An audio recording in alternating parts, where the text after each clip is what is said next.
différence dans la dureté des lamines. La même chose ici, et puis vous avez une déformation ici. Alors là, c'est la constitution. Vous avez une partie où il n'y a pas de dépôt, de coquilles. Par contre, ici, vous avez des fossiles. Donc, on peut avoir l'alternance. Pareil, celui-là, c'est la même chose que celui-là. Vous voyez, ça, ce qui sort, ce sont des lamines dures et les autres sont plus. Et là, c'est le laitage oblique. Oui, ça, c'est oblique dans ce sens et puis l'autre dans l'autre sens. Alors là, on les mesure sur place. Parce que par exemple, si vous avez une formation avec des stratifications obliques arquées, on peut mesurer ces plans. Ces plans, il faut prendre plusieurs mesures et voir là, la moyenne, dans quel sens il se fait. Voilà, donc c'est pour le laitage, c'est facile. Il n'y a pas... Alors ici, vous avez l'activité biologique, là. Donc vous voyez des traces. Là, vous voyez, c'est si vous voulez, un déplacement d'organisme sur surface. Et c'est en relief. Alors, à votre avis, c'est le mur. Voilà, c'est le mur. Donc, c'est comme ça que c'est. Pareil, regardez celui-là. C'est l'étoile de mer. C'est une trace. C'est en relief. C'est le mur. Et puis là, vous avez une trace de... Étoile. Les oursins. Vous voyez, on voit les traces ici, des plaques. C'est les oursins. Le crinoïde. Plutôt les échinides, pas les crinoïdes, les échinides. Donc, il se met comme ceci. Il y a cinq parties. Et c'est l'empreinte c'est l'empreinte originale. C'est l'empreinte originale. C'est le toit, ici. Et là, ce sont des trous dans un galet. On les trouve uniquement sur surface et pas sur cette surface. C'est essentiellement sur celle-là. Alors, c'est laissé par des organismes. Il y a même un trou dans lequel il y a conservation de l'organisme qui a creusé. Ce sont des lamelles branches qui sont lithophages. Donc, ça creuse dans une roche qui est dure. Hein, pardon. Oui, le galet, il était comme ça. D'accord? Il était comme ça. Et puis, il a été creusé ici c'est la partie supérieure. On peut creuser soit un galet sur une surface qui est dure et on les appelle des terriers de lithophage. Madame, ça pardon, alors celui-là c'est complètement autre chose. Là c'est actuel. Vous voyez, ce sont les gouttes de pluie. D'accord. Par contre, regardez ici, vous avez ça. C'est en relief, c'est un échantillon pris dans le Trias, de la région de Zaïda. Alors vous avez ça, c'est en relief. Alors est-ce que c'est le toit ou bien c'est le mur ici? Qu'est-ce que vous avez là par rapport à ça, si vous comparez? Là c'est le mur, d'accord? Normalement, elle est comme ceci.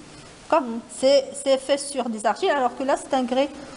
Ça. Et vous avez autre chose ici. Regardez ça. C'est une trace de pas. C'est une trace de pas d'un organisme. Je ne sais pas ce que c'est comme organisme. Vous voyez les griffes? Donc vous avez l'activité de voilà, et puis alors là, les rides et les figures qui en résultent. Alors, vous voyez ici les structures sédimentaires arquées. Alors, normalement, c'est comme ceci. Comme ça. Voilà. Des faisceaux de stratification oblique. Alors, on a les deux ici. Regardez des rides. Et sur le bord, on voit des rides. Est-ce qu'ils sont symétriques ou bien asymétriques? Symétrique. Regardez bien. C'est asymétrique. C'est de quel côté se fait le courant? Non, c'est le sens. C'est de là à là. De là à là. D'accord? Le sens se fait dans ce... Et ce sont des rides. Donc vous avez ici à la surface, vous avez le toit et le mur ici. Et vous voyez les feuillets qui sont formés, qui sont conservés des deux côtés. Et regardez là. C'est une surface avec des rides. Oui. Alors ces rides-là, est-ce qu'ils sont symétriques? Ils sont symétriques. La direction du courant, donc on détermine uniquement la direction. il est comme ceci. Voilà, comme ça la direction. Il y a ce sens et l'autre Les sens. va-et-vient. Alors, on peut même voir les structures sur... Alors ça, ce sont des petites couches. Regardez sur l'autre. On le voit ici. Quand on sépare, on va voir encore des rides là. La même chose. Alors ici, ils sont continus. Là, c'est légèrement découpé. Voyez, les rides. Et c'est toujours symétrique. Regardez ce côté de ce côté-là. La direction, ça va être comme ceci. Et puis là, c'est pareil. Donc, vous avez des rides qui sont découpées. Regardez ici les feuillets qui en découlent. D'accord? Alors, c'est un peu difficile là de déterminer ce qu'ils sont symétriques. Mais toujours lorsqu'ils sont découpés, c'est asymétrique. Et les feuillets qui sont conservés, les stratifications obliques qui sont ici. Et puis alors là, c'est le ruissellement. Et c'est en relief. Donc ça c'est le toit et... Pardon, ça c'est le mur et ça c'est le toit. Et puis vous avez ça, celui-là, c'est pareil, c'est la même chose. Alors ça c'est le même, et là c'est la même chose, mais ils sont plus grands. Alors regardez ces bulbes, ces bulbes-là, pareil ici, ce sont des... Comment on les appelle? Des flûtes. Des flûtes. Alors, les flûtes en relief. Donc, ce sont des castes, des flûtes castes. D'accord? C'est flûtes castes, flûte caste et flûte caste. Donc, vous avez ici le mur et là le toit. Pareil, le mur, le toit. Le mur, le toit. Et puis, le sens du courant, comment il se fait ici? Non. Oui, parce que la pente est... Comme ça. Non, dans l'autre sens. La partie bombée, c'est l'amont. La partie n'est pas bombée, c'est l'aval. Donc la bombée, c'est celle-là. Et là, c'est l'aval. Donc de là à là. Ici, c'est où? Voilà. Et là? Voilà. Donc là, c'est le sens. Voilà, toujours la partie bombée, c'est l'amont. La moins bombée, c'est l'aval. Et puis vous avez ces deux, c'est le déplacement d'objet. Vous voyez? Donc là, vous avez un déplacement d'un objet le long de cette, si vous voulez, cette rainure. La même chose ici, cette rainure. Et ce sont ce qu'on appelle les grooves. Des grooves. Alors, caste ou bien marque? Est-ce que c'est caste ou bien marque? Caste. Et les autres, c'est caste? C'est en relief. Quand vous prenez, vous avez un sédiment, par exemple, ici, vous avez un sédiment qui est meuble, le sable. Vous faites déplacer la règle, comme ça. Ça va laisser un creux. Oui. D'accord? Oui. Un creux, alors que là, c'est relief. C'est le moulage de ce creux. Donc, c'est la caste. D'accord? C'est caste. Ça veut dire que ça, c'est le mur. Et là, c'est le toit. D'accord? En bas, c'est le toit.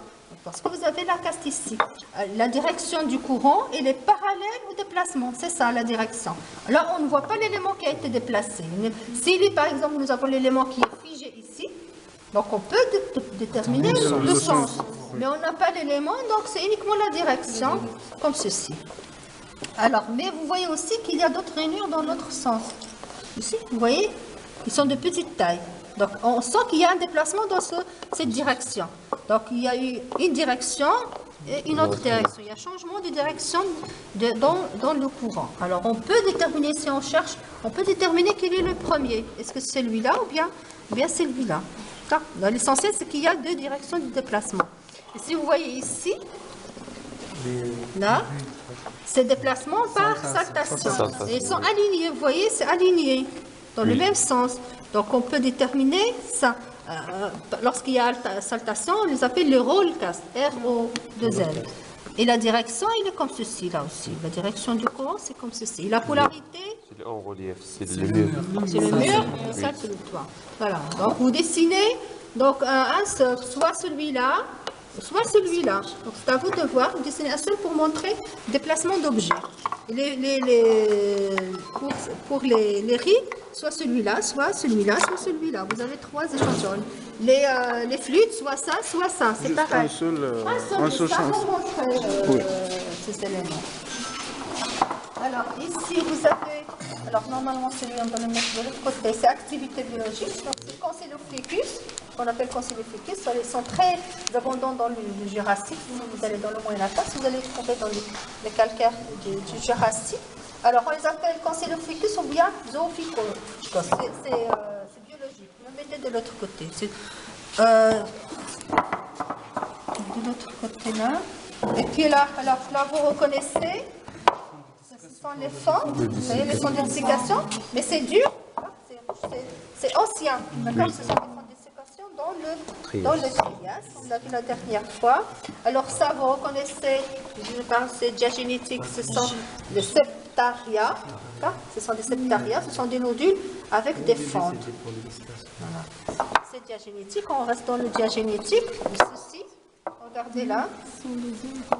Voilà. Ce sont des bird eggs. Alors, vous voyez plusieurs cavités. Alors, la majorité sont vides. Vous avez, c'est la même chose. Là, on a fait scier avec la scie, mais vous voyez que certaines sont remplies par de la calcite, de l'asparine. Alors, là, c'est vide, mais là, c'est rempli. Ça nous donne alors là, pas de polarité. On ne détermine pas de polarité avec partir de ça. Mais surtout, donc la profondeur de l'eau, il est... les fentes, si. Les fentes, on peut déterminer. Le jour au toit. Non, on peut les avoir sur le mur. On peut avoir le moulage des fentes de dessiccation dans certains échantillons. C'est pas toujours. Alors, ça se forme sur le toit. Mais sur échantillon, on peut le voir soit sur le toit, soit sur le mur. Et puis là, vous reconnaissez, c'est facile. Voilà. Cristaux de calcite. De la Voilà. C'est toujours le Trias. Donc on le voit ici. Et alors, c'est le temps, le mur. C'est le mur. C'est le moulage de ces cristaux. Et puis on reste dans le diagénétique. Alors regardez ici le cercle, les uns dans les autres. Et puis regardez sur le bord. Comme une cône, d'accord? On les voit surtout sur le bord. Voilà. Les cônes emboîtés les uns dans les autres. Voilà. Et là, le dernier, c'est très facile, donc vous reconnaissez. En zigzag. C'est du stylolite. Ce sont des stylolites. Donc, ils sont ici dans le... Non, ici pour les stylulites, pas de polarité. Pour les cônes. Même pour les cônes, on en a de deux côtés. Vous voyez, les cercles ici, c'est pareil, dans les deux sens. Là, c'est juste la forme. Alors ça, c'est uniquement le galet. Parfois même, à partir de galet, on peut dire, s'il est en place, on peut déterminer sa position. Il y a toujours ça. Ces précipitations de calcite au cours de la diagénèse sous forme de stalactite, à la base d'un galet. Vous avez un galet, à la base, ça peut être à la base d'un galet, bien ça peut être aussi dans une cavité, sous forme de stalactite, une petite cavité sous forme de stalactite, et ça détermine aussi la polarité. Si par exemple, dans cet échantillon-là, nous avons une cavité comme ça, avec des stalactites, on peut déterminer la polarité. Madame, la polarité de cet échantillon. Comme ça. Donc les stalactites, c'est à la base du galet. Il y a eu le vide ici et précipitation de la calcite à sa base. Voilà, donc vous faites le tour, vous dessinez les échantillons qui sont marqués.